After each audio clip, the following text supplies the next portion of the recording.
আসসালামু আলাইকুম প্রিয় দর্শক।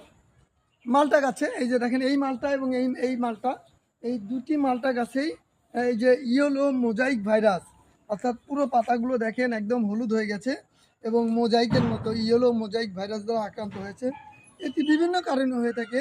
এক হলো মাটির লবণাক্ততার কারণে হয়, অথবা বৃষ্টিপাত বেশি হওয়ার কারণে হয়, অথবা গাছের সার যদি বেশি হয় সেই কারণে হয়।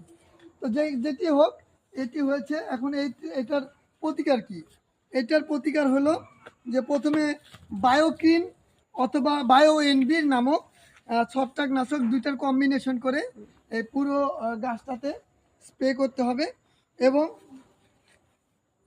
এই চারিদিক দিয়ে একটু গর্ত করে ইউরিয়া এবং পটাশ 100 গ্রাম, 1 বছরের গাছ হলে 100 গ্রাম, 2 বছরের গাছ হলে 200 গ্রাম করে দেওয়ার পরে যদি দেখা যায় যে নতুন পাতা গজাচ্ছে, তাহলে নতুন পাতাগুলি রেখে আমরা এই পাতাগুলি সম্পূর্ণটাই কেটে দিব, অর্থাৎ এইগুলো আর তখন রাখবো না।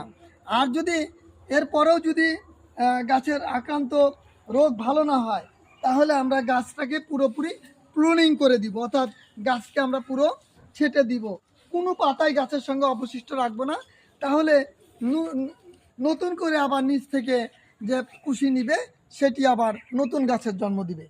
তো এভাবে করে আমরা একটি ইয়েলো মোজাইক ভাইরাস আক্রান্ত মালটা বা কমলা বা লেবু গাছকে আবার নতুন করে ভালো করতে পারি। কৃষি বিষয়ক আরও তথ্য পেতে খালেকুজ্জামান অ্যাগ্রো নার্সারি পেজটি ফলো করবেন এবং খালেকুজ্জামান অ্যাগ্রো ইউটিউব চ্যানেলটি সাবস্ক্রাইব করার অনুরোধ জানিয়ে আজকের মতো ভিডিও শেষ করছি। আসসালামু আলাইকুম।